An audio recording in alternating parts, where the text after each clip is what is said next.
bienvenue à notre podcast quatrième de couverture. Donc, Laurie ici, Oui. en compagnie de Juju, Juliane. Oui. Donc aujourd'hui, ce qu'on a pensé de faire pour l'épisode, c'est de parler de plusieurs séries, tu sais, des séries de livres qu'on a aimés, nos séries préférées. Donc on va parler sur tout ça aujourd'hui. Exactement, le best-of de nos séries qu'on a lues. Ça peut faire longtemps, ça peut être récent, mais c'est vraiment des séries qui nous ont marqués. Oui. Mais étant donné qu'on commence l'épisode, ben, Juju, c'était quoi ta dernière lecture? Ma dernière lecture, je l'ai finie hier soir, en fait. Oui, OK. Fait que j'ai fini hier soir Two Twisted Crowns de Rachel Gilliam, je pense. OK. C'est comme ça, là, je sais pas sûre comment prononcer son nom de famille. Son nom de famille.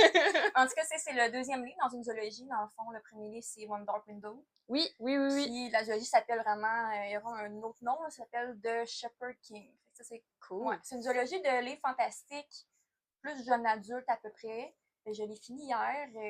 J'ai vraiment aimé le deuxième tome. Oui. Ouais, plus que le premier. C'est ça que j'avais vu comme dans les reviews en général, que comme pour une duologie, genre le premier était un petit peu plus lent, puis long à embarquer parce qu'il y a un système de magie particulier, tout ça, là. C'est ça, mais le deuxième, j'ai vraiment aimé ça, là. Tu sais, justement, j'hésite encore sur ma note, j'ai comme donné un 4 étoiles, mais j'hésite quasiment à le monter à 4.5. Oh, ok, quand même! Aimé. Toi, ta dernière lecture?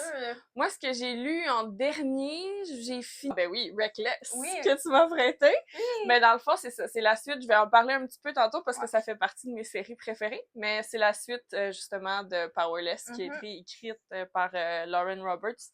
Fait que, ouais, t'as bien fait de me le prêter. J'étais vraiment dans le mood pour ça, en plus, là. Je l'ai fini vraiment vite. Je veux savoir si tu l'as aimé, parce que c'est pas tout le monde qui l'a vraiment aimé. Ouais, il y a des points de vue comme un peu opposés. Moi, je te dirais, le seul petit défaut que j'y ai trouvé, c'est que c'était très répétitif. Ouais, ça, c'est vrai. Quand j'y repense, moi aussi, c'est vrai que c'était comme tout le temps, comme un peu l'un court après l'autre, là. C'est ça, un court après l'autre. Après ça, là, c'était quand même intéressant de voir parce qu'une fois de temps en temps, les rôles switchaient, là, sans nécessairement trop spoiler ce qui se passe, là. Mais, c'est ça. Puis on se retrouvait comme dans d'autres endroits aussi sur la map. Fait que c'était quand même intéressant. Mais c'est ça, un bon petit développement, là, à l'histoire du premier, là. Quelle note tu as donné, toi? J'ai pas encore donné de note. J'hésitais à donner un 3.5 ou 4. Parce que j'ai trouvé que les dialogues étaient particulièrement bons. Moi, tu sais, t'as vraiment comme... C'est ça. L'interaction entre les personnages était particulièrement bonne, mais l'histoire en tant que telle, il se passe pas grand-chose, là, tu sais. C'est beaucoup ben pas de flafla, là, parce qu'en même temps, c'était comme nécessaire comme développement pour l'histoire. Une transition, comme livre. C'est ça. Justement, tu sais, il y a certains livres aussi que il y a plus d'histoire, il y a plus d'action. Ouais. Puis certains livres que c'est plus les personnages. J'ai l'impression que ce tome-là, c'était plus le développement des personnages. Exactement. Puis moi, justement, je suis quelqu'un qui accroche plus aux personnages qu'à l'histoire. Fait que justement, peut-être que ça a fait que, peut-être. Je l'ai plus aimé que toi. Peut-être, puis ben moi je sais pas si c'est parce que, tu sais, en même temps je m'y attendais, là, que c'était plus lent comme rythme, là, par rapport au premier, parce que même l'auteur, elle l'a dit, là, que c'était plus long, mais c'est ça. Par rapport au premier, justement, que je vais parler un petit peu plus, peut-être justement c'est le différent tempo, là, qui était comme particulier, mais non, j'ai quand même vraiment aimé ma lecture, là, tu sais, je l'ai lu vraiment rapidement aussi, là, fait que... ouais. Puis, qu'est-ce que tu lis en ce moment? En ce moment, je lis rien. OK. Parce que j'ai fini mon livre hier soir. Ah ben, c'est sûr. J'ai pas le temps d'en recommencer un autre aujourd'hui. Ben là, à un moment donné. Fait que c'est ça, tu sais, j'irai plus peut-être avec mon prochain livre. Oui. Mon prochain livre, ça va être Beach Read. Oui! Qu'on va lire Qu'on va lire aujourd'hui, en fait. On s'est prévu une journée qu'on allait filmer notre podcast, puis après ça, qu'on allait aller à la plage. Exactement. Parce que Beach Read, c'est un livre de plage. Oui, ça fait tellement longtemps que je veux aller lire un livre sur la plage.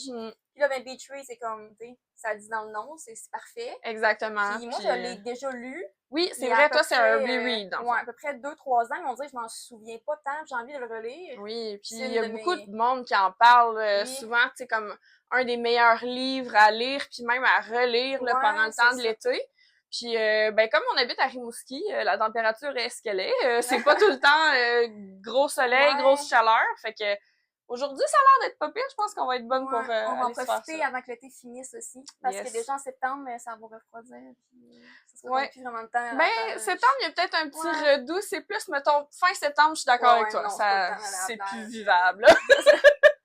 Bon, ben good. Puis t'as-tu des lectures dans ton radar pour prochain livre? Ouais, mais j'ai quand même fait une petite pile pour le mois d'août. OK, oui, ouais, on est encore en août. Fait que là, j'ai cité pour mon prochain livre, à part Beach Read, oui.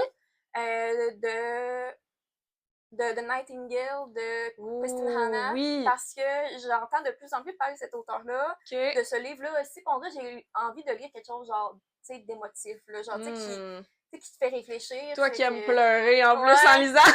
C'est sûr, je vais pleurer parce que ça a l'air que ces livres, ils font tout pleurer. Ouais, ça a l'air que c'est vraiment touchant comme histoire. J'ai aucune idée de l'histoire, là, mais comme ça a l'air que c'est juste comme une expérience de lecture vraiment touchante. Je pense que ça va être sûrement mon prochain que je vais lire.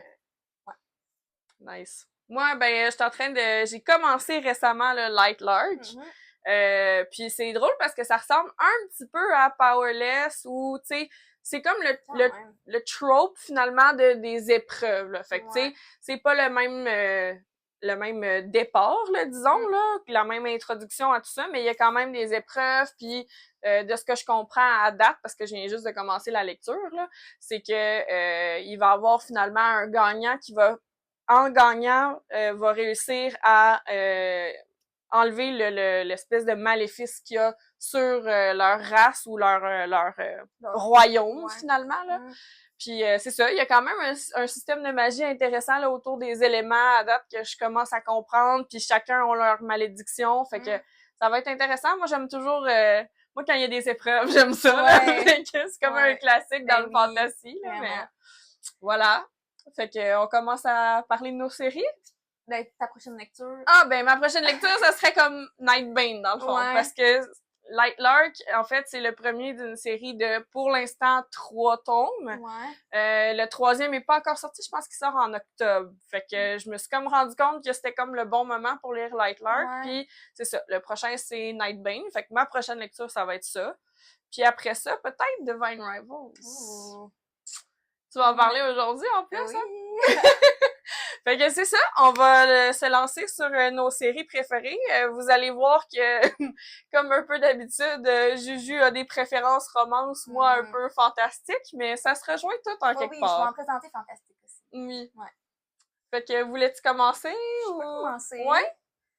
Je vais choisir laquelle que je présente en premier. Oh yes! Je vais vous parler de Magnolia Parks en premier, qui est une série, tu sais, plus romance, surtout romance, mais en même temps, tu sais, c'est pas juste ça, ça parle d'amitié, ça parle de deuil, ça parle de, tu sais, plein de sujets différents, là. C'est une série en ce moment qui a 5 livres de sortie, mais la série n'est pas terminée, là. Il va en avoir d'autres. Puis ce qui est particulier dans cette série-là, c'est qu'il y a vraiment comme un peu deux personnages comme vraiment principaux. Je vous montre un exemple, par exemple, on a des livres que c'est vraiment, on suit Magnolia Parks, on a des livres que là, on suit l'autre personnage principal qui est Daisy Hayes. Par exemple, vraiment, le premier livre de la série, c'est celui-là ici. Et justement, dans celle-là, on explore plus la relation entre Magnolia et son copain BJ qui ont la misère à s'entendre. Ils sont amis depuis vraiment très jeunes, ils se connaissent depuis vraiment très jeunes, puis là, ils se sont mis en couple au secondaire. Mais on dirait que ça fonctionne jamais. Tout le temps des hauts et des bas, de la jalousie. C'est un couple assez toxique, je te dirais. C'est pas un exemple de prendre et de dire « Ah, c'est romantique ». C'est juste que c'est intéressant justement à cause de leurs interactions. C'est ça, mais justement, c'est intéressant comme livre. Puis moi, ce qui m'a accroché le plus, je pense, dans cette série-là, c'est l'écriture de l'auteur. Oui, j'en ai souvent entendu parler comme vraiment une bonne plume, là. C'est la façon que c'est écrit. Jessa Hastings, là, je l'avais pas mentionné, là, mais c'est elle justement qui a écrit cette série-là. Puis comment je décrirais son écriture, c'est que on dirait vraiment que t'es dans la tête de chaque personnage. Tu sais, oui, il va y avoir des descriptions, mais c'est vraiment comme un peu le discours interne que tu as accès de chaque personnage. Fait que justement, on dirait que, tu sais, à la fin même du premier livre, on dirait que tu connais tellement bien les personnages. On dirait qu'ils sont réels, on dirait qu'ils existent pour de vrai. Puis en plus, ça se passe en Angleterre, à Londres, avec des jeunes adultes riches, qui viennent de des familles, qui... bien nantis. Ouais, c'est ça. Fait que, par exemple, justement, le premier livre avec Magnolia Parks. Le deuxième livre, on a justement celui-là de Daisy Hayes. Et dans les livres Daisy Hayes, justement, on a Daisy, on a son intérêt amoureux, Christian, puis on a le frère de Daisy, Julian aussi. Fait qu'on a comme un peu les 3 points de vue de ces 3 personnes-là. Cool. Puis justement, ce qui est différent dans les livres Daisy Hayes, c'est que elle et sa famille sont comme un peu dans un monde criminel, là, dans le sens c'est des gens qui volent genre des toiles d'or puis des trucs d'or. OK! Fait que justement, il y a comme d'autres éléments un peu plus d'action, tu sais, mettons, je sais pas, des armes qui se font voler des affaires. OK, fait qu'un petit peu plus de rebondissement au niveau des actions puis des aventures qui se passent là, dans ces histoires-là. Fait après le livre de Daisy Hayes, là, on en retourne avec Magnolia Park. J'ai pas emmené le livre, parce que là, ça ferait trop de livres à emmener. Effectivement! Là, mais on va pas mettre la couverture dans la vidéo. Là. Le prochain livre de Magnolia Park, ça s'appelle The Long Way Home. Puis ensuite de ça, on retourne à Daisy Hayes avec The Great Undoing. Puis après ça, on retourne à Magnolia Park avec Into the Dark, qui est vraiment comme le dernier livre avec le point de vue de Magnolia et BJ. Puis ensuite de ça, ce que j'ai compris, c'est qu'il allait y avoir d'autres livres qui allaient sortir, mais plus dans le monde de Daisy Hayes. OK. Parce qu'on dirait comme, est-ce qu'on va continuer de voir Magnolia comme un peu en backdrop, mettons? Sûrement, parce que c'est vraiment comme une en arrière-plan. Vraiment une gang d'amis, tu sais, c'est dans le même monde, c'est les mêmes personnages qu'il y a dans les mêmes livres, sauf c'est plus comme le point de vue. Tu sais, là-dedans, tu sais, dans Daisy Hayes, on va plus suivre justement Daisy, Christian, puis Julian, c'est quoi qu'ils font. Fait que justement, des fois, il se passe des choses, puis là, t'as pas de réponse, il faut que tu lises Daisy Hayes pour comprendre ce qui s'est passé dans le livre de Magnolia. Fait que ça s'interchange comme histoire. Il y a des moments qui vont être dans les deux, sauf que c'est pas du même point de vue, puis t'apprends vraiment des choses. Wow, ça c'est cool. Ouais. Fait que moi, c'est vraiment une de mes séries préférées parce que justement, on s'attache vraiment aux personnages, même s'ils sont imparfaits, ils sont gossants des fois, là. Des fois, t'es comme, mais pourquoi tu fais ça, là? Genre, ou t'es comme, mais pouvez-vous juste vous parler? Là. Oui. Mais justement, parce que j'aime tellement les personnages puis l'écriture, ça me dérange même pas. Un peu comme ce que tu disais tantôt en introduction d'épisode, t'aimes ça quand ça développe les personnages, fait que clairement, je vois pourquoi t'aimes cette série-là. Justement, c'est pas structuré comme une romance normale, tu sais, que, mettons, je sais pas, le couple se rencontre, là, ils tombent en amour, après ça, il y a un conflit, puis là, ils se remettent ensemble. C'est pas structuré comme ça. C'est ça, c'est qu'ils se connaissent déjà ensemble, ils gravitent tout autour du même monde, puis c'est nous, dans le fond, qui est introduit à ces personnages. C'est en plein ça, justement, puis il y a pas tant de structure dans le sens, il se passe plein d'événements un peu un après l'autre. Mais c'est vraiment les personnages qui sont au cœur de l'histoire. Cool. Donc, moi, c'est une série, là, que j'aime beaucoup. Ah ouais, mais c'est vraiment une série romance que moi, à chaque fois que tu m'en parles ou que j'en entends parler, ça me donne envie de les lire, là, pour vrai. Là, puis on l'avait dit, je pense, dans le premier épisode, que justement, si vous avez aimé, par exemple, l'émission Gossip Girl, là, oui. Ça fait quand même penser à Gossip Girl. Exact. Parce que justement, c'est des jeunes adultes, riches, tu sais, que tout le monde sait c'est qui, puis là, ils prennent des photos d'eux dans la rue. C'est ça, c'est ça. Dans les magazines, puis sur les réseaux sociaux. C'est ça. Fait que, tu sais, dans le fond, Gossip Girl, c'est à New York, mais dans le fond, Magnolia Park, c'est à Londres. À Londres, ouais. OK. Ah, ben, c'est cool. Fait que toi, si tu voulais me présenter quoi? Moi, j'en ai déjà parlé quelques fois quand même. C'est une de mes séries coup de cœur. Là, malheureusement, j'ai prêté le premier et le deuxième tome à mon père. Donc, présentement, je les ai pas avec moi. Mais j'ai quand même là, la suite ici. Donc, ça serait Throne of Glass. Donc là, ici, ce qu'on voit, c'est Crown of Midnight, mais je vais pouvoir vous rajouter aux vidéos là, la couverture par-dessus parce que ce qui est particulier avec Throne of Glass, qui est une série écrite par Sarah J. Maas en passant, c'est qu'il y a un certain ordre où est-ce qu'on peut les lire, puis un certain autre ordre. Ah oui, puis ça fait beaucoup de débats en ligne. Lequel lire, dans quel ordre. Exactement. Parce que dans le fond, ce qui s'est passé, c'est que Sarah J. Maas, elle a écrit Throne of Glass en premier, ensuite elle a écrit certains autres, puis lorsqu'elle est arrivée à, je crois, au 4e ou au 5e tome, elle a écrit Assassin's Blade, qui se trouve à être plein de petites histoires de la personnage principale, Celaena, qui est connue comme une assassine, et dans le fond, c'est comme des petites histoires de missions qu'elle a fait dans son début de carrière, si on veut, comme assassine. Ça se passe comme avant les événements de Throne of Glass. C'est ça. Fait que chronologiquement parlant, c'est lui qu'il faudrait lire en premier. Moi, je vais me positionner. Effectivement, si vous voulez commencer la série, je vous recommande fois 1000 de commencer par Assassin's Blade. Moi aussi, j'ai commencé par celui-là. Puis je regrette pas, honnêtement, parce que déjà rendu dans Throne of Glass, j'étais déjà attachée au personnage. Exactement. Ça nous permet de se mettre un peu plus dans le contexte, de comprendre qui est Celaena. On se retrouve dans un royaume de... En fait, je vais même sortir mes notes parce que je m'étais fait quelques notes. C'est quand même complexe, c'est un peu complexe comme histoire, mais justement, le fait que les tomes s'agrandissent à mesure, on a quand même le temps d'être c'est pas immergé là-dedans. on réussit à comprendre c'est quoi, mais c'est juste que peut-être juste de l'expliquer sans l'avoir lu, c'est peut-être plus exact. complexe. Hein. Puis c'est pour ça aussi que Assassin's Blade, je trouve que c'est mieux de commencer par celui-là parce que autant en longueur, comme quelqu'un qui est pas habitué, mettons, au fantasy ou qui, justement, veut se plonger dans un univers un petit peu plus long, mais Assassin's Blade, c'est des petites histoires qui mettent en contexte. Donc, c'est ça. Voilà. On suit, c'est ça. Selena qui est une assassine, en fait, dans la ville de Rifthold. On se rend compte, en fait, que c'est complètement, là, c'est une fantasy complètement fictive. Puis, c'est ça, on la rencontre, là, justement, au début dans Assassin's Blade, on sait qu'elle travaille pour Arabin, puis que, justement, elle se fait trahir vers la fin, puis elle se fait envoyer comme esclave, exactement, dans les mines de sel dans Deauville. Donc, à ce moment-là, c'est là que Throne of Glass commence. Puis le premier tome, en fait, ça se trouve être des épreuves où est-ce que Selena va être repêchée de ces mines-là pour participer à cette compétition-là, qui veut élire finalement un champion pour le roi de Rifthold, qui va finalement utiliser Selena pour faire un peu les missions qu'il veut, selon son désir. Mais on apprend finalement que Selena, c'est peut-être pas la personne qu'on pense. Il y a beaucoup plus de développement autour de ces personnages-là. Ouais, on apprend à connaître énormément de personnages, dont au début, on a Dorian, qui est le prince, on a Cale, qui est le capitaine d'armes, puis justement, c'est ça, ceux qui aiment là, un peu les found family, là, finalement, là, comme quoi que Selena, dans le fond, toutes les amis ou tous les personnages qu'elle va rencontrer, on se rend compte qu'il y en a aucun qui est inutile, tout sert à quelque chose, toutes les petites bribes d'informations, les personnages. Moi, je suis rendue au dernier tome, juste pour vous donner une petite idée là, de l'épaisseur de la chose.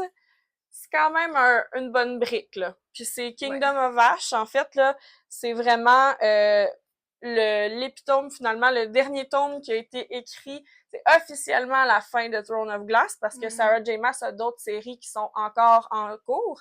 Throne of Glass est officiellement fini avec ce tome-là.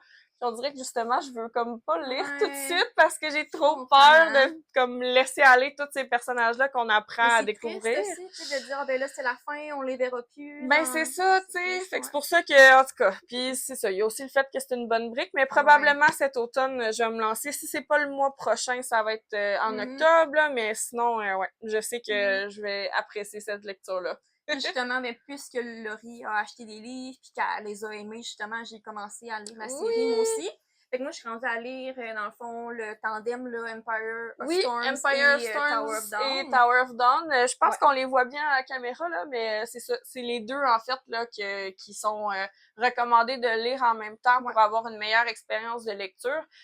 Vu que Tower of Dawn, en fait, est un rythme un petit peu plus lent, fait que avec Empire of Storms qui a vraiment plus d'action, ça balance mieux les deux. Puis vu que ça se passe en même temps, moi, exactement, ça, exact. Juste à deux endroits différents, mais pourquoi pas les lire ensemble? Oui, c'est ça, parce que comme ça te fait suivre la ligne du temps dans le bon ordre à la place de lire une certaine aventure puis revenir dans le passé pour lire l'autre.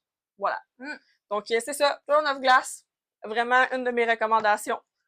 Donc je vais les replacer ici. Pendant ce temps-là, moi, je vais vous présenter aussi, ben, tant qu'à faire, je vais y aller avec l'autre série de Sarah J. Maas. Oui! Vu qu'on est dans le sujet de cette auteure-là. Donc, moi, je vais vous présenter la série de Sarah J. Maas qui est à Coteur, donc A Court of Thorns and Roses, qui est une série qui a été extrêmement populaire. Oui, pour vraiment. Vrai, là, je connais pas quand même qui l'ont pas lu. C'est vraiment un des classiques, là, avec Colleen Hoover, là, pour le retour de la lecture, là, pendant la pandémie. Ce titre-là, en français, en passant, c'est Un palais d'épines et de roses. Fait que c'est sûr que si vous avez déjà vu, c'est sûr que vous avez déjà vu ce livre-là en quelque part, là. Justement, puis moi, en recommençant à lire, je lisais pas mal juste la romance parce que j'avais en tête que les livres fantastiques, j'allais pas aimer ça. Fait que ça, c'est vraiment la première série fantastique que j'ai lue comme étant adulte, là. Puis justement, c'est beaucoup Laurie qui m'a encouragée. Je l'ai contaminé. Parce que justement, je voyais ça passer partout. Je me disais, ouais, mais je suis pas sûre que je vais aimer ça. Fait que là, ben Laurie, elle avait comme lu... Moi, je pense que j'avais lu les 3... J'étais en train de lire le 3e, je pense, quand on avait décidé de les acheter, parce qu'on peut les acheter aussi en coffret. C'est ça. Puis à ce moment-là, on les avait trouvés sur Amazon à vraiment pas cher. Le coffret devenait comme en spécial. Fait qu'on s'est dit, ben pourquoi pas? Parce que dans le fond, moi, il me restait juste... les deux derniers à lire, puis toi, ben ça te permettait de toutes les lire par la suite, là, fait que... C'est ça. Fait justement, ça, c'est le premier livre de la série, là. je dirais que ça commence pas mal, plus jeune adulte, là, comme type de fantaisie avec Farrah qui habite dans un petit village, une petite maison avec son père et ses deux sœurs. Puis là, justement, Farrah s'en va dans la forêt pour aller chasser. Parce que c'est elle vraiment qui rapporte un peu la nourriture, tout ce que la famille a besoin à la maison. Puis là, ben, elle finit par tuer un loup. Oui. Sauf qu'elle se rend compte que c'était pas tant un loup finalement, parce que dans ce monde-là, il y a des personnages justement qu'on appelle des fées. C'est des personnages justement fantastiques qui ont des pouvoirs. Puis justement, ben le loup qu'elle a tué, c'était une personne ben fée dans le fond. Exact. Fait que là, justement, il y a un gars qui arrive puis qui est comme bon ben là, ben pour repayer ta dette un peu d'avoir tué mon ami, ben tu vas venir habiter avec moi. Exact. Fait que ça commence comme ça. Et pour vrai, l'histoire évolue quand même beaucoup. Oui, là. effectivement, parce que souvent, le premier tome de ACOTAR, on le compare beaucoup à un retelling de La Belle et la Bête. Oui. Parce que c'est vraiment comme une histoire plus simple, plus, ben pas enfantine, parce que ça reste quand même jeune adulte, là. Mais tu sais, il n'y a pas de gros développement à part les deux personnages principaux, puis c'est après que ça vient ouvrir là, sur tout un autre monde. C'est ça, justement, le premier livre, on suit vraiment plus Farrah avec qui s'en va vivre là, dans un château là, avec l'autre personnage qui s'appelle Tamlin. Puis ensuite de ça, le deuxième livre, qu'on peut mettre à l'écran aussi, là, qui est A Court of Mist and Fury, que je pense que tout le monde adore. Moi, c'est mon préféré. Parce que dans le deuxième tome, on parle vraiment plus de temps avec un personnage qui a été introduit dans le premier livre, mais qui n'était pas très présent, qui s'appelle Rhysand. Exact. Que, ben, si vous avez vu la série, vous savez c'est qui, parce qu'il est extraordinaire, là. Oui. Et justement, dans le deuxième livre, on suit Farrah qui passe justement plus de temps avec Rhysand, puis c'est ses amis aussi. Il y a comme un peu un petit groupe de personnes. Exact. Un genre de cercle rapproché, parce que dans le fond, ben, Tamlin qu'on rencontre en premier, ça se trouve être le seigneur du royaume du printemps, parce qu'il y a comme une thématique aussi avec chaque royaume a sa saison, plus d'autres royaumes qui sont en fait le royaume du jour ou de l'aube, si on veut. Donc, jour, aube et nuit, voilà. Ouais, c'est ça. Puis, c'est ça. Rhysand, justement, c'est le seigneur du royaume de la nuit. Puis, dans le fond, c'est ça. Ça se trouve à être le deuxième personnage principal qu'on rencontre là, avec Farrah, puis justement, lui a son cercle aussi. Donc, il y a aussi cette petite notion-là là, de found family, là, avec son cercle d'amis rapprochés. Là. Fait que, ouais. C'est ça, justement. Puis, le troisième livre qui un peu complète la première trilogie là, qu'on a dans la série ACOTAR au complet, là, qui s'appelle A Court of Wings and Ruin. Dans celui-là, c'est vraiment plus un contexte, on est plus d'action, on est plus comme dans un climat de guerre aussi. Exact. Donc, celui-là, justement, là, est vraiment plus concentré là-dessus avec les mêmes personnages qu'on suit depuis le début. Donc, ça complète un peu la première trilogie. Ben, techniquement, c'est comme le 3.5, c'est pas techniquement le 4e 3.5 parce que c'est comme un petit novella, là. Ouais, c'est un petit roman qui complète un peu. C'est un peu comme une espèce de transition. Ouais. Parce que de ce qu'on comprend, c'est que vu que A Court of Thorns and Roses est pas complet comme série, la première trilogie est surtout basée sur Farrah. Ouais. Puis par la suite, on va découvrir, ben Farrah a 2 sœurs. Donc, ça va être comme les histoires de ses sœurs aussi. Ouais. Donc, avant de passer à la prochaine sœur, Sarah J. Maas a écrit A Court of Frost and Starlight. C'est ça, qui est une petite novella justement qui se passe après le 3e livre dans la série, qui est comme un peu plus ce qu'ils font. Ben, c'est pas Noël, mais ça s'appelle peut-être pas Noël. C'est un peu Noël, dans le fond. Justement, c'est un peu qui, avec les fêtes. Exactement. C'est les fêtes, un peu comme Noël, jour de l'an, un peu comme dans n'importe quelle famille, il y a toujours des chicanes à Noël. Oui. Fait que là, c'est un peu comme le principe de...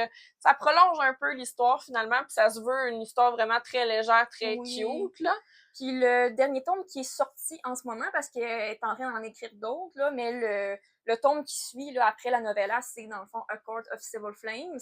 Dans ce livre-là, justement, on suit Nesta, qui est une des sœurs de Farrah. Personnage, je pense, en tout cas, que peu de gens aimaient dans la... Oui, mais elle a un caractère, oui, là. Elle a un certain caractère, mais on apprend vraiment à la découvrir dans ce livre-là. Et aussi, on est vraiment plus focusé sur un des autres personnages qui est comme dans le cercle d'amis là, qui s'appelle Cassian. Exact. Donc, les deux, justement, ont une romance ensemble. Il faut le dire. Faut dire que dans ce livre-là aussi, c'est pas mal plus spicy oui. que les autres. Il y a quand même beaucoup de scènes beaucoup de scènes assez explicites, là, je dirais. Là, si les 4 premiers sont jeunes adultes, celui-là, il est vraiment comme adulte. Oui, vraiment. Ceux qui aiment pas les livres avec du spice, honnêtement, je sais pas qui aime pas ça, mais ça arrive. Quand même, celui-là, peut-être moins pour vous. Il y a quand même une excellente histoire. C'est une belle histoire, je dirais, de guérison en général, d'évolution, de surpasser un peu ses traumas. Je trouve une belle histoire d'amitié aussi, dans le sens que Nesta se crée des liens avec d'autres femmes, un peu se crée son réseau à elle. Oui, une belle solidarité féminine dans cette histoire-là. Vraiment. Je dirais que c'est mon préféré parce que justement, je sais pas, j'étais tellement dedans, j'aimais les personnages, j'aimais la romance aussi. Donc c'est le dernier qu'on a actuellement.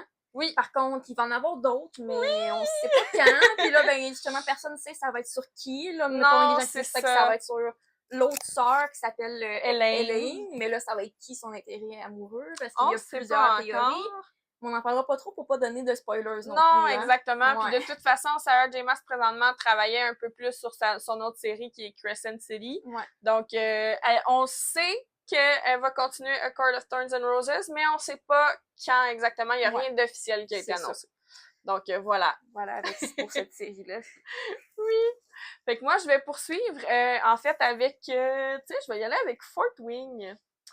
Fort Wing, en fait, qui était une série très, très populaire aussi, surtout dernièrement.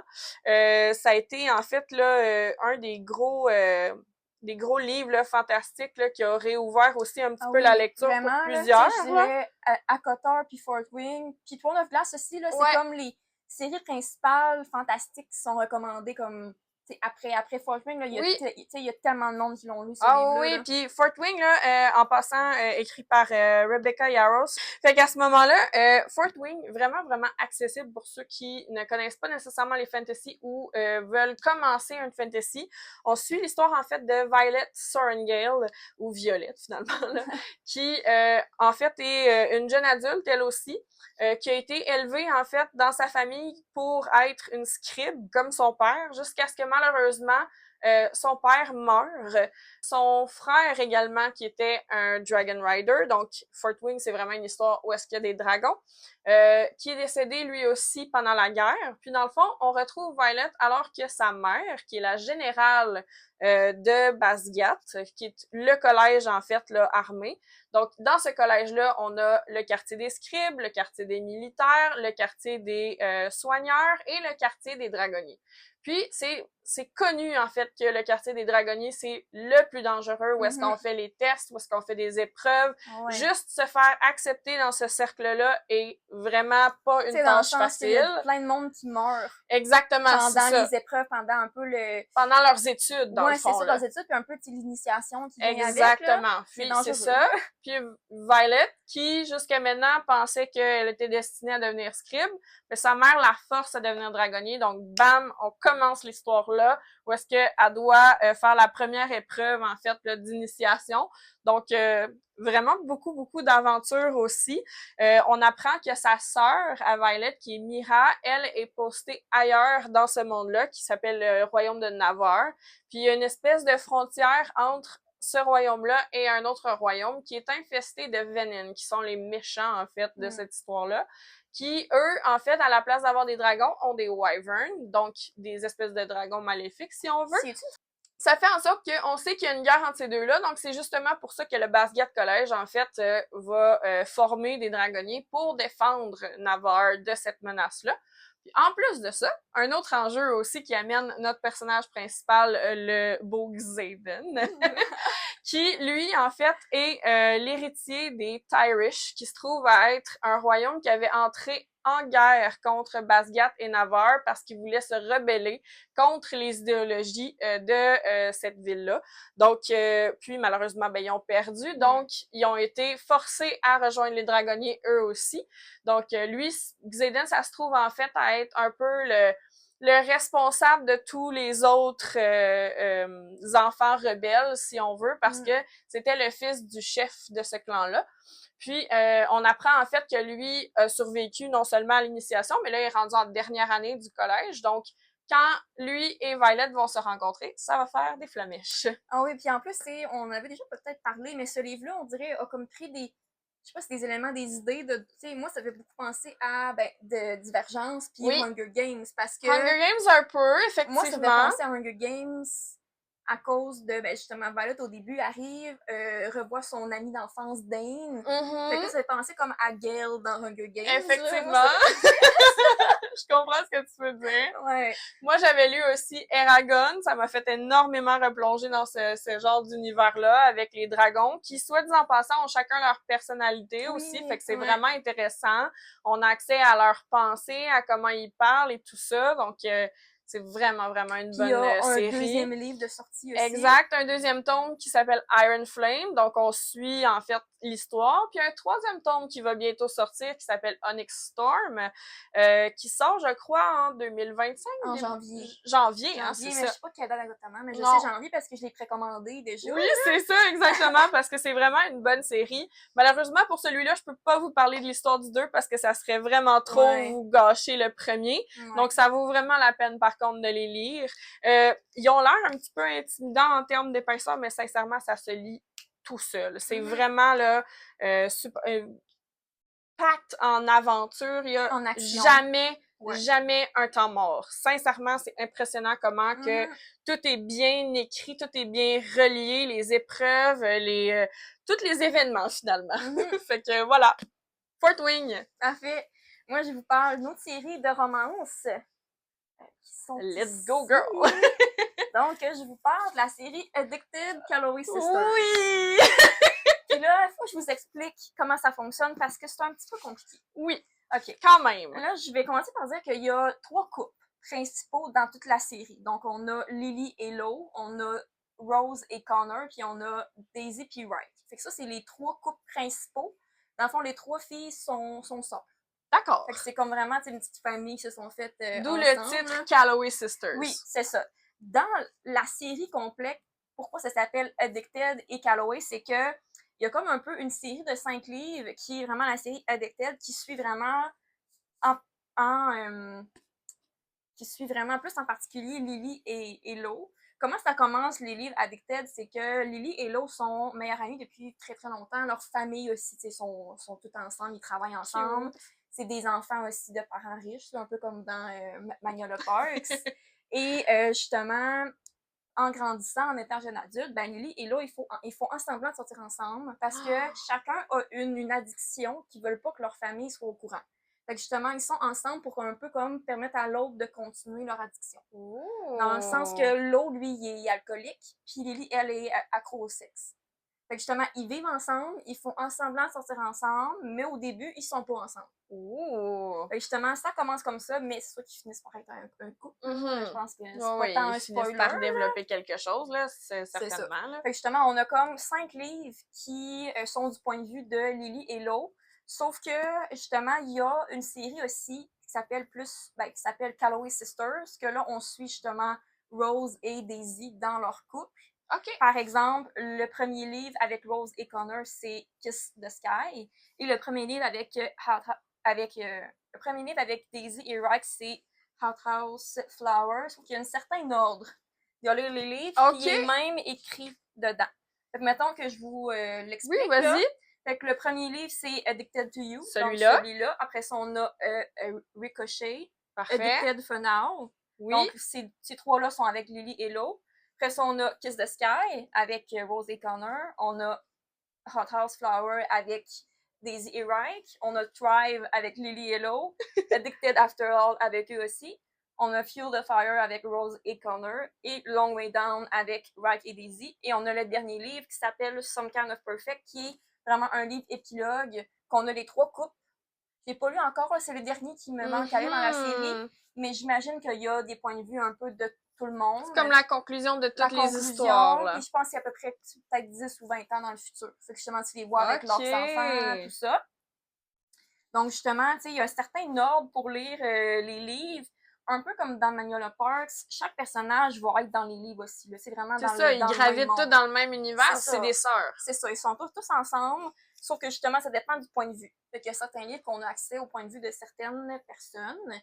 Il Il y a aussi un livre un peu spin-off, là, tu sais, qui est pas obligatoire de lire. Que t'as lu? Oui, moi, je l'ai lu, qui s'appelle Bad Reputation, qui suit 2 personnages secondaires dans la série Addicted, qu'on découvre quand même plus loin dans la série, là. Ils sont pas là dès le début. Oui, t'en avais parlé au dernier épisode, effectivement. Parce que justement, je l'ai lu il y a pas longtemps. Donc, dans le livre Bad Reputation, on suit Willow et Garrison, qui sont justement des personnages secondaires, qui sont en lien avec les personnages, mais je vous dirai pas comment parce que c'est un spoiler, sinon. Je comprends. Là. Mais justement, eux, on suit un peu leur romance là, pendant quand même plusieurs années.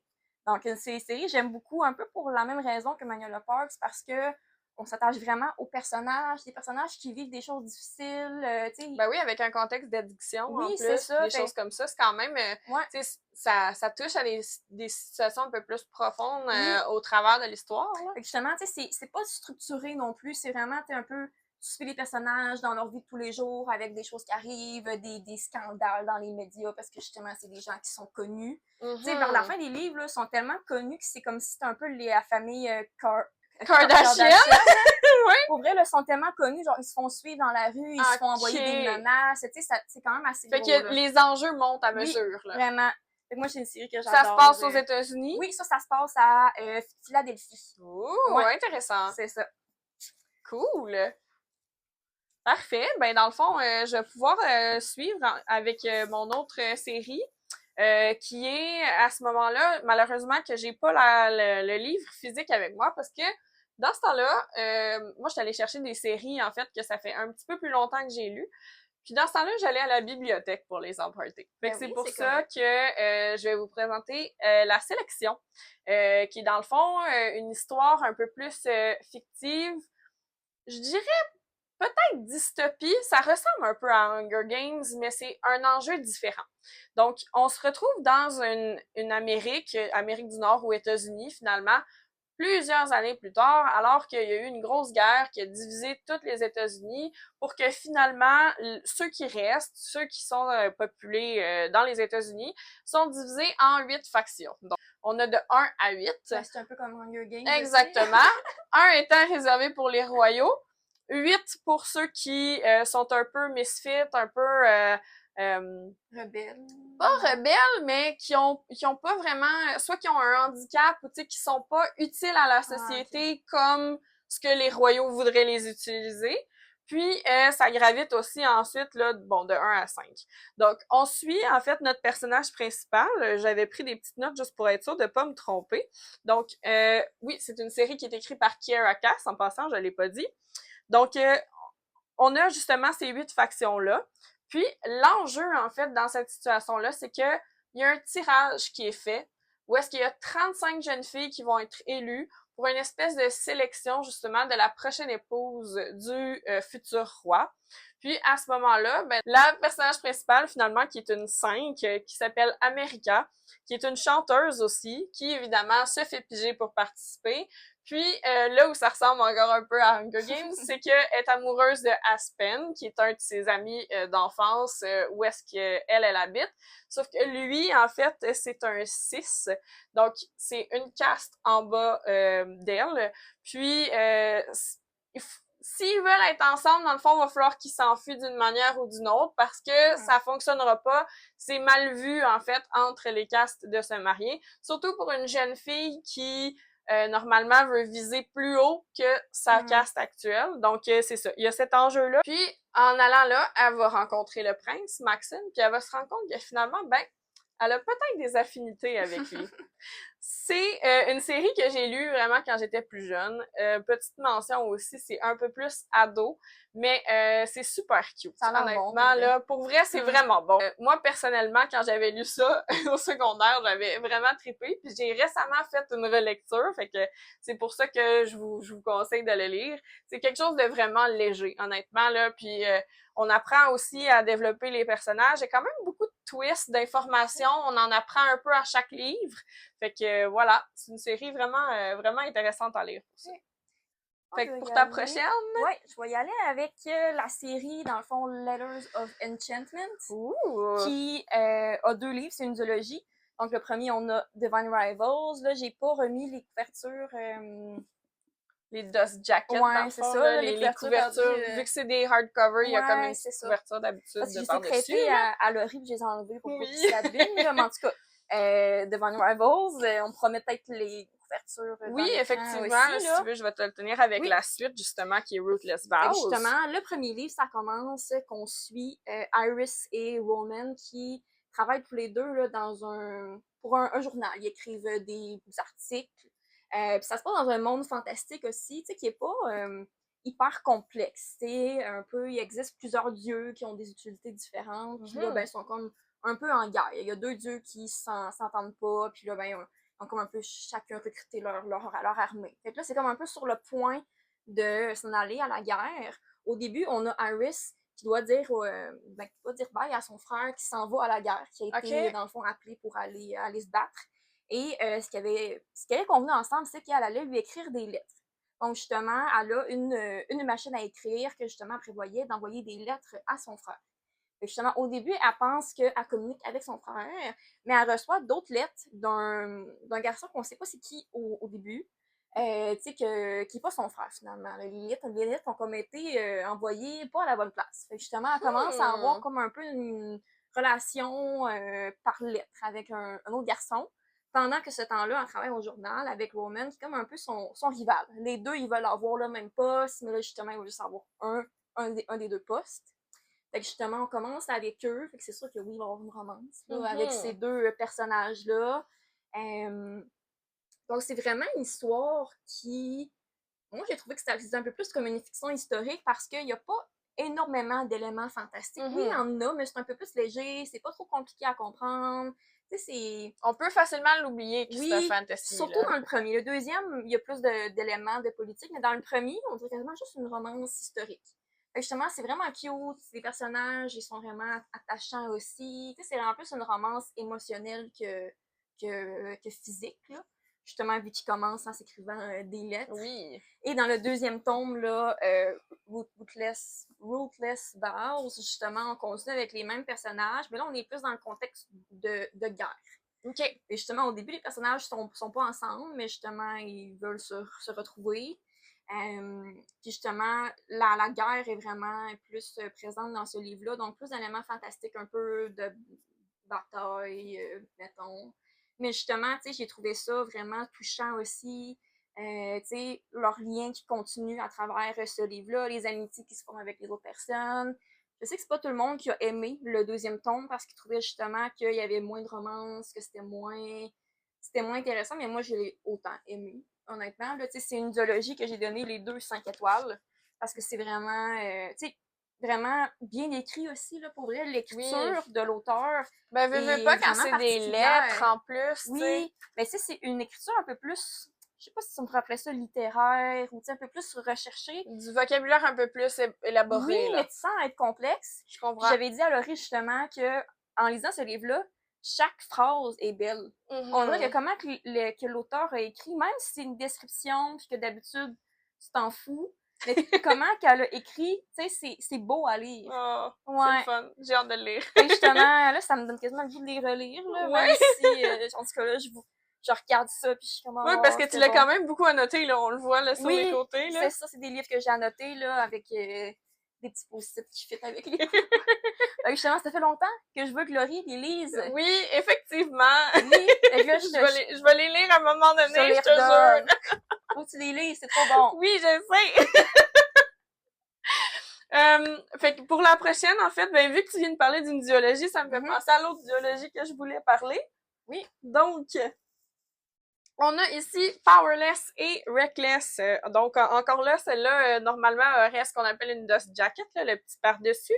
Mais quand je les emprunte à Juju, je veux juste être sûre de pas les briser. Fait que c'est pour ça que... parce que j'ai 2 chiens à la maison.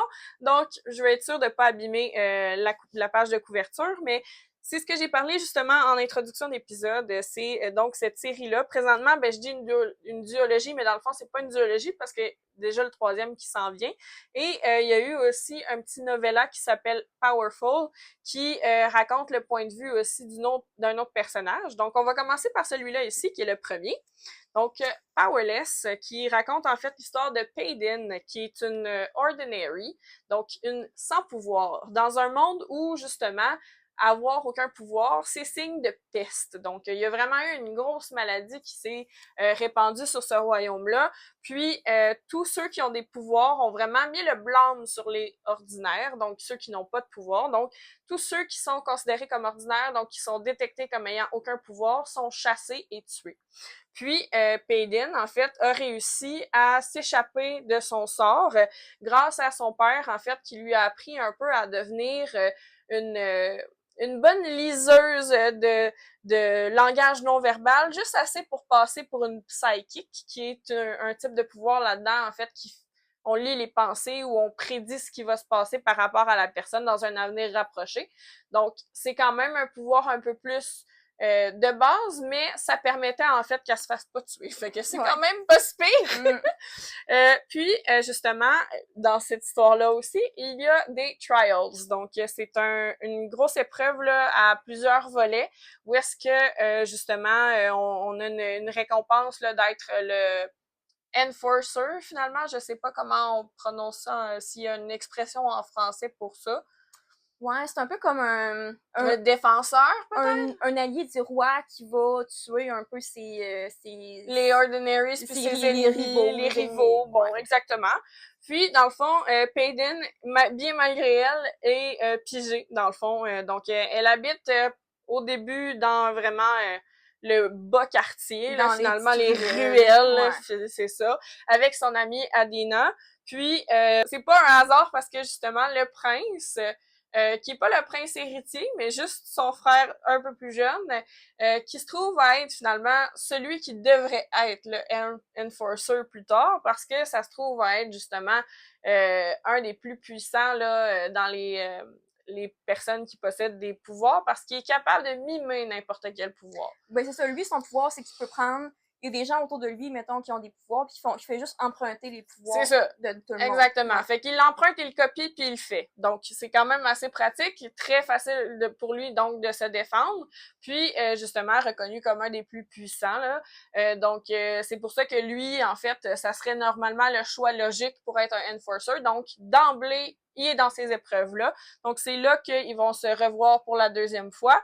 Puis, il y a une belle histoire qui se développe entre les deux. Avec Kai, qui est un des princes, qui est extraordinaire. Oui, absolument.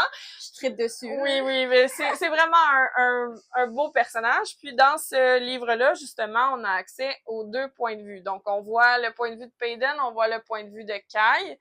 Puis, parfois aussi, on voit le point de vue de Kit, qui, lui, est le prince héritier, qui ne fait pas partie, justement, des épreuves, mais qui, justement, assiste un peu à tout ça. Donc, va être un peu mélangé, là, dans les histoires de son frère Kai et de Paydin. Puis, justement, un petit triangle amoureux, on peut dire ça comme ça. Un intérêt de la part des deux frères envers Paydin. Puis, c'est ça. Des belles aventures aussi. Beaucoup de twists là-dedans. On s'attend pas à comment ça peut se dérouler là, vers la fin. Donc, c'est pour ça que, justement, avec la suite de Reckless, encore là, je pourrais pas beaucoup vous dire qu'est-ce qui se passe dans celui-là, parce que ça vous spoilerait beaucoup trop le premier. Mais c'est vraiment la suite, en fait, là, de la relation entre Kai et Paydin. Puis, justement, aussi, je vais pouvoir mettre en petite image... juste là, le novella, en fait, qui est le point de vue de Adena, qui est l'amie, en fait, de Paydin, sa meilleure amie. Ils ont toujours survécu ensemble. Puis, c'est pendant que Paydin est parti aux épreuves, Adena, il se passe quoi dans sa vie? Oui. Puis c'est vraiment, vraiment cute. Un petit peu triste, par contre. Très triste, mais on ne dira pas pourquoi. Exactement. Ouais. Puis on suit, en fait, l'histoire de Adena, puis justement de Mac, un gars qu'elle rencontre, qui vont finir par avoir une belle alliance ensemble là, pour s'entraider dans tout ça. Parce que Adena a jamais survécu sans Paydin avant, donc ça va être un bon petit défi pour elle en même temps. Puis voilà, c'est super intéressant comme série. Des beaux développements de personnages aussi. Quand même bien écrit. Encore là, tu sais, c'est comme pas... c'est rien de concept qu'on connaît pas déjà, mais c'est vraiment bien écrit. Puis je trouve que en particulier Kai, la raison pour laquelle il est tellement aimé, c'est que justement, quand on a accès à ses points de vue, c'est de la façon dont il parle de Paydin. Ah ouais, c'est vraiment beau. C'est vraiment...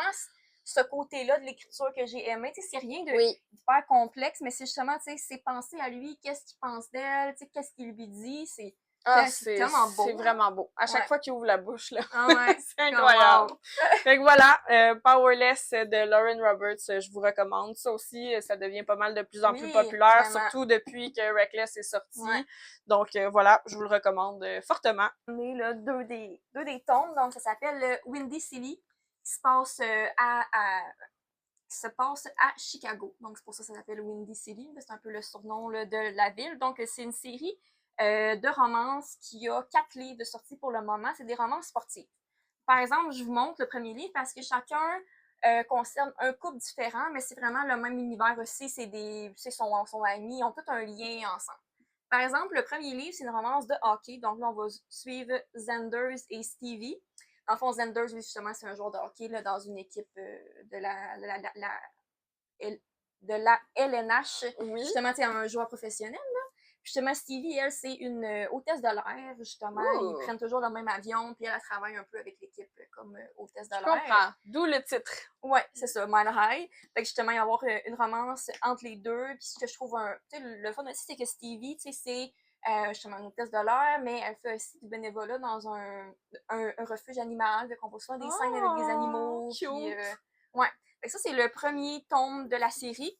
Dans le deuxième, on suit le frère de Stevie qui s'appelle Ryan, que lui, c'est un joueur de basket dans la NBA, un joueur quand même très populaire, vraiment un bon joueur. Et on suit aussi Indy, qui est la meilleure amie de Stevie, qui, au début, est hôtesse de l'air. OK. Puis là, dans le fond, elle cherche une place où elle habiter. Puis là, ben, Stevie a dit, ben, pourquoi t'emménages pas avec mon frère? Fait que justement, ça va. Pourquoi pas? Ben oui! Fait qu'on s'en va habiter avec Ryan. Puis dans celui-là, Ryan, justement, son coach, il trouve qu'il est pas tant sérieux, tu sais, qu'il fait pas grand-chose dans sa vie, tu sais, il aimerait ça le voir réussir. Fait que là, justement, Ryan, tu sais, un peu embarque avec Indy, ils font en semblant de sortir ensemble pour que ça paraisse bien, comme avec son coach, tout ça, en habitant ensemble. Puis, donc, proximité forcée. Oui, c'est ça.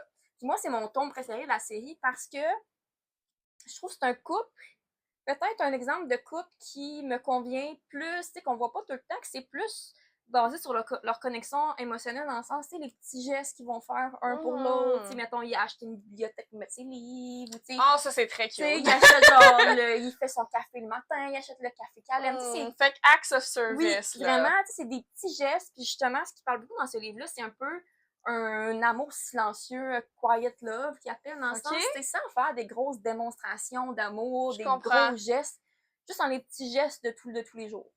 Fait qu'un amour un petit peu plus discret, mais comme subtil pis cute en même temps. C'est ça, puis là, j'ai oublié de le dire quand même, c'est une série avec des scènes spicy quand même pas mal. C'est sûr que si vous aimez pas ça, peut-être moins recommandé, là. Donc celui-là, c'est le deuxième. Dans le troisième qui s'appelle Call Up, là, on suit Kai.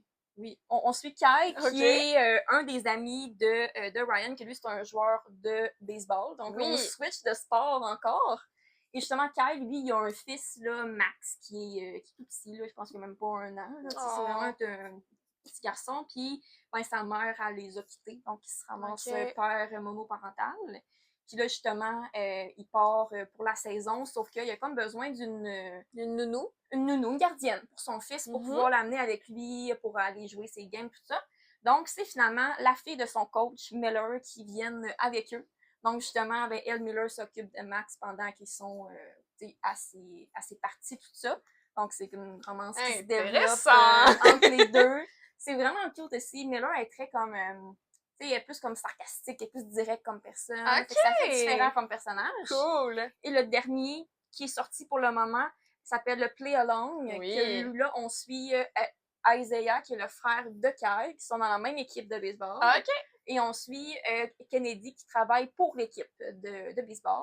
Et justement, Isaiah, lui, il tripe sur elle depuis vraiment longtemps. Depuis qu'il l'a vu, il tripe sur elle, sauf que ben, quand il l'a connue, elle était mariée. Fait qu'il s'est dit, bon, regarde, ça marchera pas. Fait que pendant ce temps-là, il fréquentait d'autres filles. Puis là, à un moment donné, il apprend que Kennedy est rendu célibataire. Fait que là, ben lui, il triple, c'est ça qu'il attend depuis des années. T'sais, il veut lui montrer que c'est un bon gars, mais elle pense justement que c'est un gars qui va juste genre courailler puis aller voir plein de filles. là, justement, de son côté, Kennedy, elle a une famille un peu plus traditionnelle, qui met de la pression pour y réussir. Puis là, ce qui arrive, c'est que son... C'est quoi déjà? Son ex se marie avec sa sœur, je pense. En tout cas, il y a quelque chose comme ça. Et justement, elle propose à Isaiah de faire semblant de sortir ensemble pour justement, tu sais, que ça paraisse bien dans sa famille. Sauf qu'il y a une nuit qu'ils sont à Las Vegas pendant une des games de baseball. Et là, ils sont sous, ils ont bu pas mal. Puis là, ben, ils vont se marier. Puis là, ils se réveillent puis ils ont une bague, dans le fond. C'est ça, ils se réveillent, sont mariés, puis là, sont comme... Qu'est-ce qui s'est passé? C'est quoi qui s'est passé, tu sais? Fait que là, mais normalement, c'est qu'ils n'ont pas le droit de sortir ensemble. Mettons, membre du personnel puis un joueur, ils n'ont pas le droit de sortir ensemble. Sauf que là, vu qu'ils sont mariés, ils n'ont comme pas le choix de l'accepter. Fait qu'ils font semblant de sortir ensemble, même si, ben, techniquement... Ils pourraient pas. Ils sont pas ensemble encore. Ils sont juste comme mariés quand ils étaient sous pour comme une joke un peu. Fait que justement, c'est vraiment cute, c'est drôle, c'est vraiment attachant. Il va y avoir un dernier livre aussi qui va sortir l'année prochaine, je pense, là, qui suit un autre personnage. Avec sa romance à lui. Donc justement, moi, ce que j'aime surtout de ces livres-là, encore une fois, c'est les personnages. Oui! Ben oui, en fait. Je pense que ça revient comme terme de mon côté. Oui. C'est que justement, tu sais, le fond family aussi, tu sais, chaque personnage devient vraiment proche de l'autre, tu sais, tu vois plus tard dans les livres, il y en a qui ont eu des enfants, tu sais, ça fait vraiment comme une petite famille, tu sais, qui s'entraide, des belles amitiés. C'est le fun aussi que ce soit un sport différent pour chaque, tu sais, c'est comme différent. J'ai jamais vu ça, une série que c'était des sports différents d'habitude, c'est mettons, bon, juste une série de hockey. Puis là, c'est d'autres personnes comme dans la même équipe, mais là, c'est vraiment, ils ont tous un lien un peu ensemble, mais... C'est ça, fait que ça permet de voir différents sports aussi. Ah, c'est fun! Donc, une autre série que je voulais vous montrer que j'aime beaucoup. Ah, c'est cool!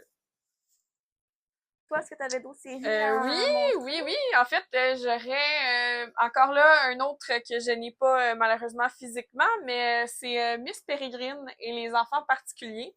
Ça, en fait, je vous dirais, c'est une série fantastique avec un côté historique un peu aussi. Puis un petit peu plus dark, là, je vous dirais. Mais c'est vraiment intéressant parce que, dans le fond, je vais encore sortir mes notes là, pour être sûre de ne pas me tromper, surtout sur le nom du... Donc, c'est écrit par un auteur qui s'appelle Ransom Riggs. C'est une série de 6 livres.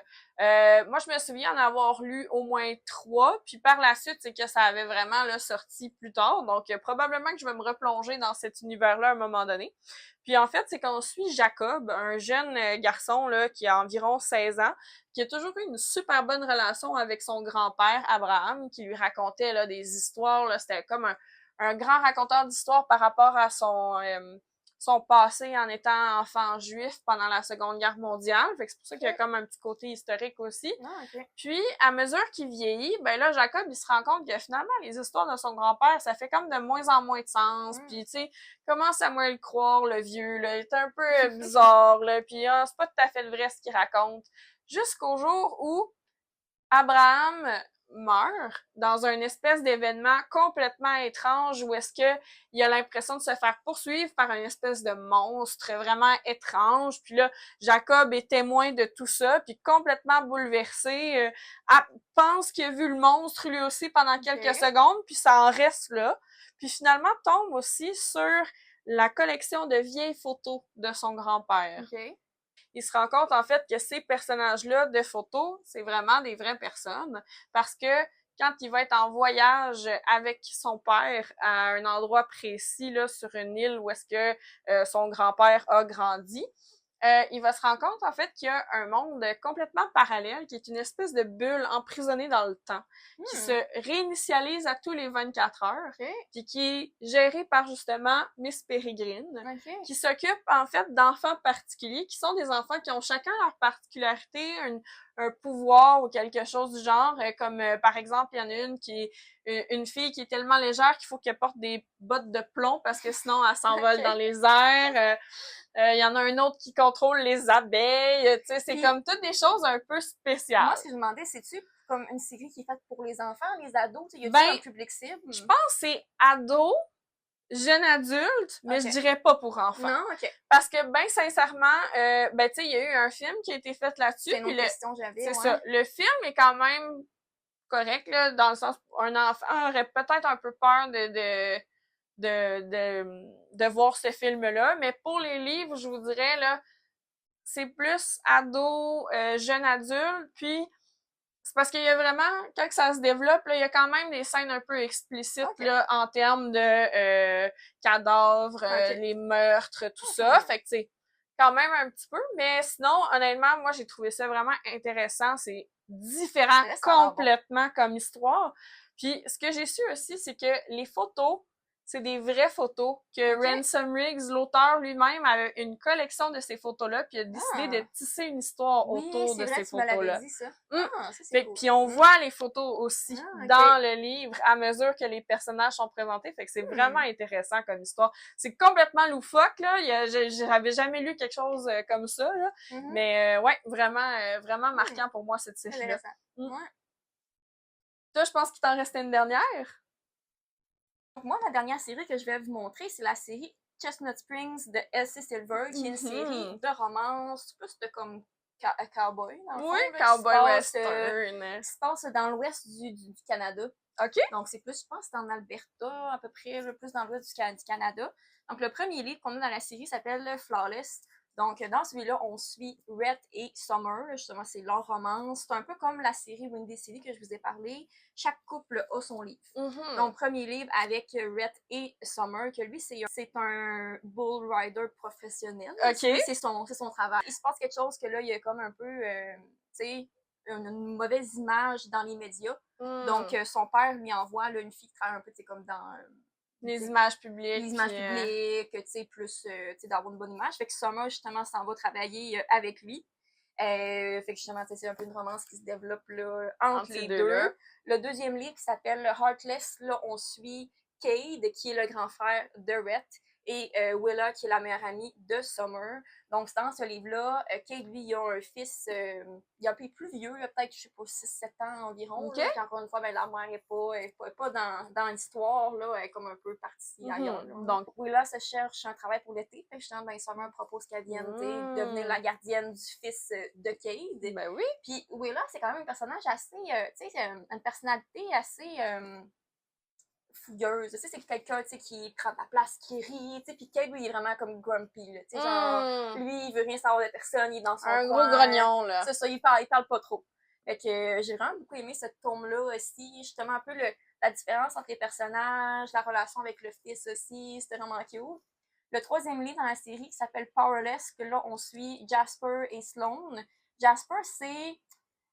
Techniquement, c'est pas un des frères dans la série, mais c'est un homme qui a vécu des choses difficiles dans sa famille. Donc, en grandissant, il est allé habiter chez ses amis. Donc, c'est comme un peu un des frères dans la série. C'est comme un peu le frère de Rhett et de un peu comme le frère adoptif, là, si on veut. Ouais, mettons.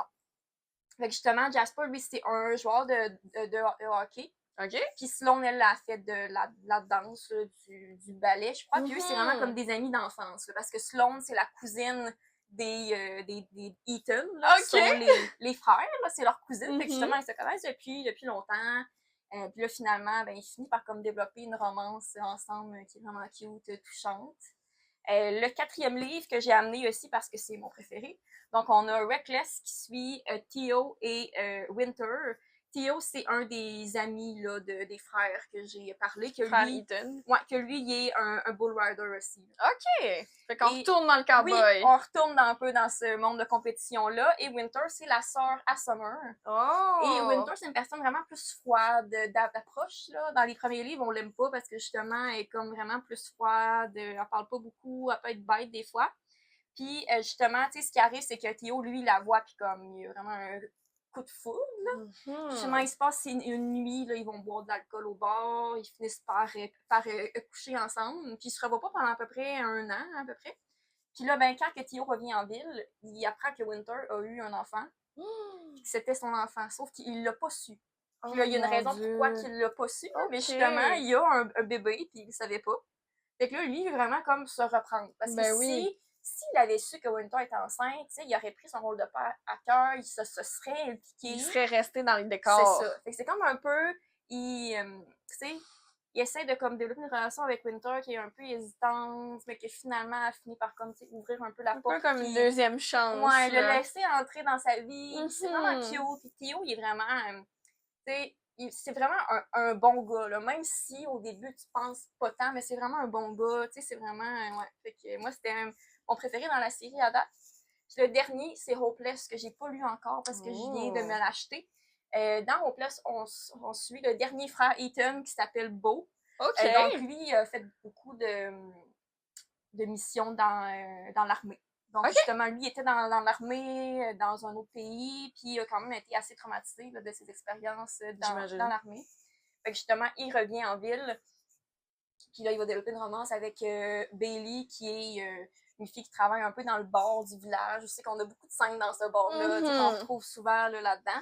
Mais dans le fond, parce que c'est tout le temps comme un peu dans la même petite ville. Oui, c'est la même ville qui s'appelle Chestnut Springs. Puis il y a comme un ranch où c'est que tout le monde habite. Ce qui est drôle aussi, c'est qu'il y a aussi le père des gars, que je me souviens plus de son nom, là, mais en tout cas, le père des gars, on le voit beaucoup dans les livres. Aussi, OK. Puis, des fois, il y a comme des petites scènes bonus que c'est lui, le personnage, Ouh! qui on suit. Je pense que c'est Harvey, ouais, c'est ça. Harvey, c'est le père, qui est vraiment cute, qui est vraiment sweet. Oh, c'est nice! Il y a comme des petites scènes bonus qu'on voit un peu de son point de vue, puis là, qui est là comme une petite romance, de son côté. Oh, mignon!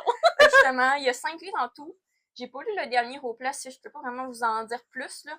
Mais je prévois de le lire bientôt quand même, mais je pense que Reckless va rester mon préféré, surtout à cause de Theo. Vraiment, comment qui est comme personnage, tu sais. Ouais. Il y a un petit quelque chose. Ouais, vraiment. Cool!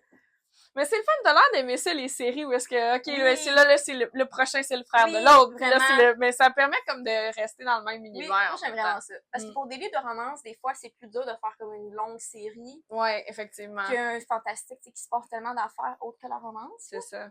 Ça vaut la peine. Ouais. Écoute, moi, j'ai ma dernière qui me reste. En fait, petit shout-out aussi à ma cousine Laurence, qui aime beaucoup, beaucoup cette série-là, puis qui m'avait justement encouragée à lire, à retomber dans ce monde-là, plutôt. Puis, en fait, pour ceux qui connaissent la série Shadowhunters sur Netflix, ça se trouve être les livres de cette série-là, parce que dans le fond, cette série-là était basée sur les livres. Puis ça se trouve être, bon, là, attelez-vous, il y en a beaucoup de livres dans cette série-là. C'est complexe, hein? C'est complexe, puis justement, j'ai mes notes à côté pour ça.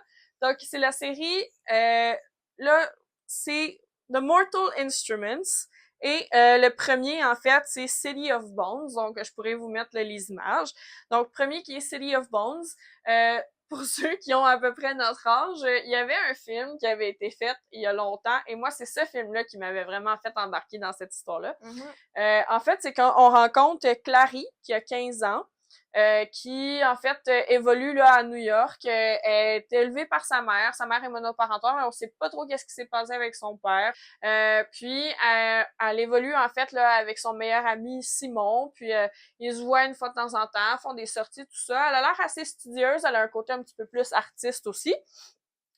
Jusqu'à ce qu'à un moment donné, elle se retrouve comme un peu, c'est pas tant dans ses habitudes, mais comme attirée non naturellement dans un club.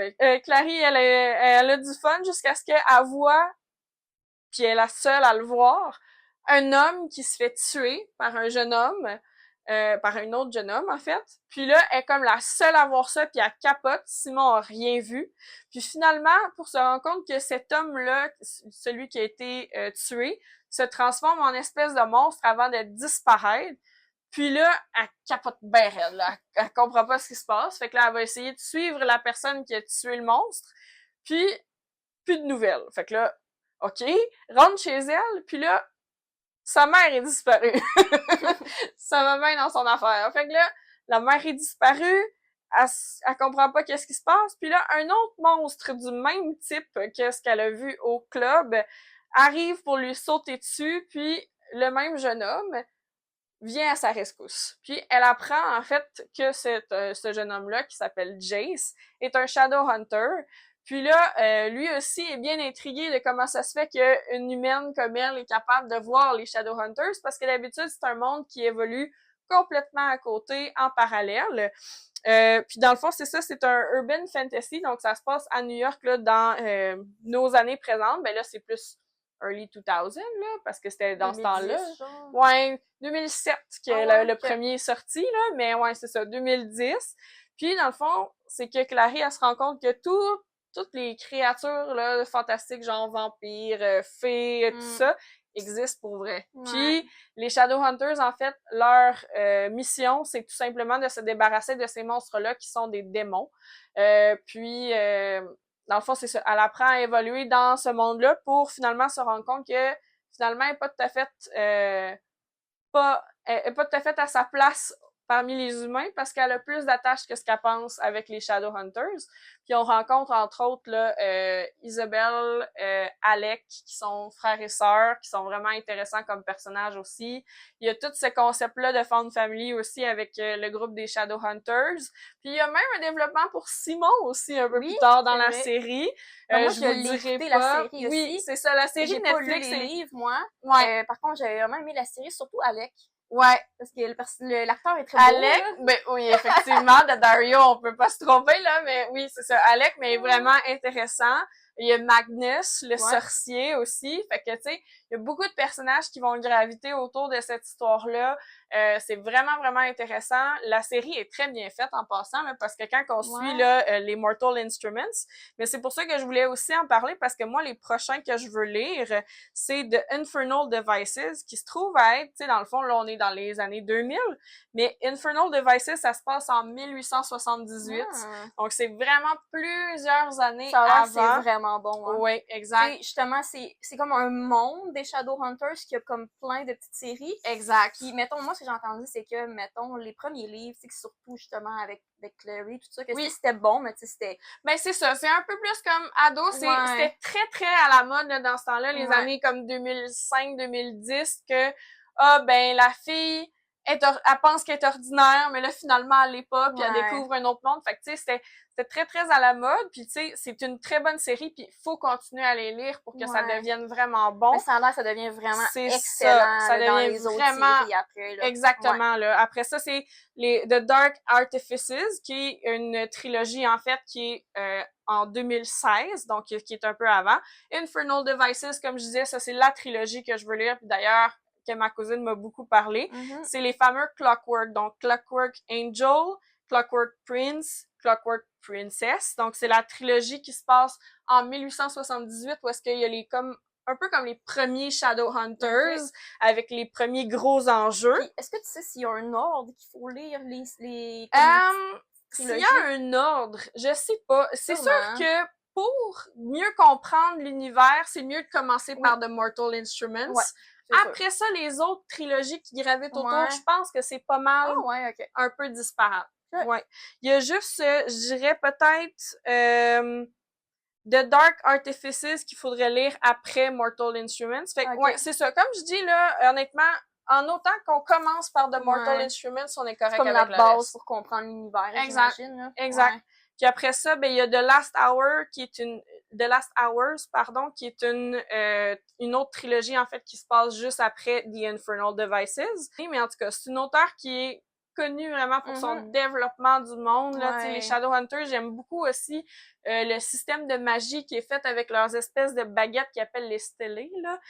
Puis ils se font des tatouages de runes, puis c'est comme ça qu'ils activent leur pouvoir, tout ça. En tout cas, c'est vraiment, vraiment intéressant comme façon d'amener la magie. Puis c'est ça, j'ai bien hâte de lire là, les Infernal Devices. Ouais, tu me donnes le goût de les lire parce que justement, j'avais aimé la série. C'est sûr que c'est un gros univers quand même. Oui, mais justement, j'ai tellement entendu des bons commentaires, surtout pour justement c'est The Infernal Devices et The Last Hours. Surtout ces deux trilogies-là. C'est les trilogies qu'elle a écrites le plus récemment. Fait que c'est peut-être ça aussi, là, tu sais, elle a eu le temps d'évoluer avec son écriture, tout ça, là. Mais ouais, moi, si j'avais à recommander, là, ben déjà The Mortal Instruments en tant que tel, puis après ça, ça serait des Infernal Devices avec les Clockwork, là. Ça a l'air vraiment Fait que ça fait pas mal le tour, oui, exactement. Fait que on a parlé de quand même beaucoup de séries. Oui, effectivement. Une série qu'on aime, tu sais, il pourrait en avoir d'autres que je pourrais présenter. Oh mon Dieu, c'est sûr, on fera peut-être une partie 2. Oui, mais je suis allée vraiment avec mes séries préférées. Oui, exact. Justement, tu sais, Laurie a parlé de Throne of Glass, a parlé de Powerless, qui sont vraiment deux séries que j'adore, moi aussi. Oui, c'est ça, puis on en a en commun aussi, oui, des séries. Fort Wing, que j'ai adoré aussi. Exactement, puis la plupart des séries qu'elle a notées, là, entre autres Magnolia Parks puis Addicted, c'est deux séries que je veux lire, là, fait que... Vraiment. Vraiment. Fait que pour terminer notre podcast, j'ai eu l'idée justement de faire un petit jeu pour terminer, tu sais, pour avoir un peu, tu sais, à la fin de chaque podcast, un peu dans le fond le principe Kiss, Marry, Kill, là, mais avec des personnages de livres. Fait que justement, j'ai écrit en note plein de personnages dans plein de séries différentes, des livres qu'on a lus tous les deux. Oui, pour qu'on soit capable de suivre dans ce jeu-là. Justement, tu sais, on pourrait comme se sortir chacun 3 petits papiers, puis là, se le poser à l'autre. Exactement, on avait préparé ça ici. Oui. Puis là, un autre petit 3 papiers. Fait qu'un... Tu l'as expressé quand même. Pour qu'on ait genre tout à côté ensemble. Non, c'est ça, pour pas qu'on ait tous les mêmes personnages de série. Ouais. Il y en a quand même là-dedans, tu sais, on les a préparés tantôt. Il y en a qu'on sait déjà qu'on veut les tuer, là, mais... c'est juste drôle, pareil. Ça va être lui. Bon, tu veux que je te le fasse en famille? Vas-y. Okay. Fait que Kiss, Marry, Kill, on a Michael dans Better Than the Movies. Ouh, ok, intéressant. On a Rowan dans Throne of Glass. Oh non! Oh non! Et on a Rhysand. Oh non! Il fallait que tu fasses ça! J'étais sûre! J'étais comme, oh non! Il va falloir que je choisisse entre Rhysand et Rowan. C'est tough, là. C'est deux bons personnages. Ok, ben là, on s'entend que Michael, je suis désolée, Michael, mais là, c'est lui que je tue. Oh mon Dieu! C'est tough, hein? Hey, je pense que j'aurais pas le choix de marier Rhysand puis embrasser Rowan. Ouais. Parce que les deux sont vraiment genre incroyables, mais comme Rhysand, ça va toujours rester mon first. On dirait là, il y a quelque chose. On dirait c'est le blueprint genre. Oui, c'est ça. C'est genre le modèle type genre du parfait book boyfriend. Là. Exactement. Ouais. Parfait book boyfriend, pas de toxicité, tout va bien dans sa vie. Ben non, tout va pas bien là, mais on s'entend que tu sais comme c'est un bon gars. Là. Ah, Seigneur. Oui, OK. Ton tour? Oui. Alors, on a Justin dans Just for the Summer. On a Kai dans Powerless. Kai Hazer. Et Amarantha dans Alcatraz. Bon, ben, on va tuer... mais c'est facile. On va tuer Amarantha parce que c'est une méchante, puis non. Kai, c'est vraiment un de mes préférés. Je pense que j'ai pas le choix de le marier. Ouais, hein? Parce que je voudrais même si ça serait compliqué. Parce que je voudrais qu'il me dise des belles choses comme ça. En même temps, Justin, justement, tu sais, c'est... Il est un peu plus sain que Kai. Je sais que ça serait un bon match. Genre. Tu sais, je sais que comme, je m'entendrais bien avec lui, mais comme je peux pas dire non à Kai. Là, je vais embrasser Justin, mais je vais marier Kai. J'aurais répondu la même chose. Je peux pas marier Kai. Impossible. C'est comme si c'était Rhysand. Oh mon Dieu Seigneur. Mais Kai est un peu plus compliqué. Je trouve qu'il amène un petit peu plus de... Ah, puis pas tant dans le fond, il est aussi hot. Pas grave.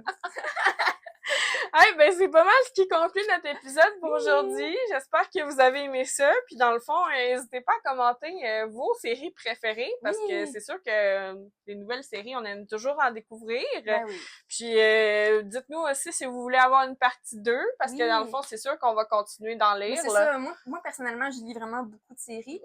Puis les séries, c'est toujours plus... Ben moi, je trouve que c'est plus plaisant comme expérience de lecture que les stand-alone. Ben c'est ça, dans le sens qu'il y a des gens qui préfèrent lire, mettons, vraiment un livre, tu sais, que ça finit puis tu passes à autre chose. Mais je pense qu'on est plus des filles de série. Ouais, définitivement. Surtout dans les fantastiques. Ah, ben oui, mais faut que ça continue. Les histoires, là, ça peut jamais finir. C'est ça. Fait que merci encore une fois d'avoir écouté notre épisode. Merci beaucoup d'avoir écouté. On se voit dans 2 semaines. Oui, à dans 2 semaines. Bye. Salut!